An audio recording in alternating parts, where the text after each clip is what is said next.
यानंतर बघूयात महत्त्वाच्या बातम्या।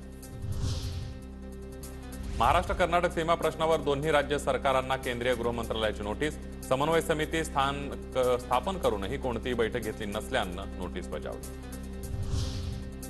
किशोरी पेडणेकरांना पुन्हा ईडीचं समन्स, पुढील आठवड्यामध्ये चौकशीसाठी बोलावलं। काही कागदपत्र ईडीनं मागवल्याची माहिती। मंगळवारी ही पेडणेकरांची 6.5 तास चौकशी होणार।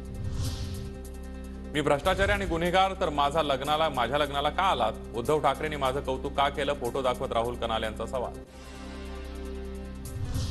लोकसभा निवडणुकीच्या पार्श्वभूमीवर अधिकाऱ्यांची बढती आणि बदल्या। दया नायक वरिष्ठ पोलीस निरीक्षकपदी तर राज्यातील 130 पोलीस निरीक्षकांच्या बदल्या।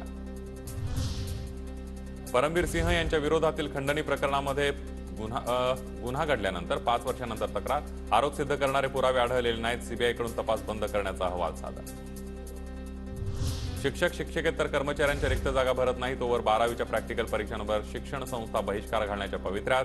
प्रॅक्टिकल परीक्षांचं साहित्य स्वीकारण्यात शिक्षण संस्थांचा नकार। आमदार बच्चू कडूंना अचलपूर जिल्हा सत्र न्यायालयाचा मोठा दिलासा। 2014च्या विधानसभा निवडणुकीच्या आरोपातून निर्दोष मुक्तता। बच्चू कडूंवर उमेदवारी अर्जामध्ये मुंबईतील फ्लॅट लपवल्याचा होता आरोप।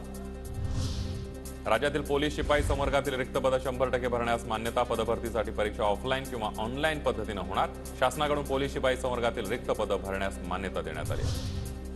57 सुवर्ण पदकांसह महाराष्ट्राची 158 पदकांची लयलूट। खेलो इंडिया स्पर्धेमध्ये महाराष्ट्राला विजेतेपद। चेन्नईमध्ये झालेल्या खेलो इंडिया युवा क्रीडा स्पर्धेमध्ये महाराष्ट्राची बाजी।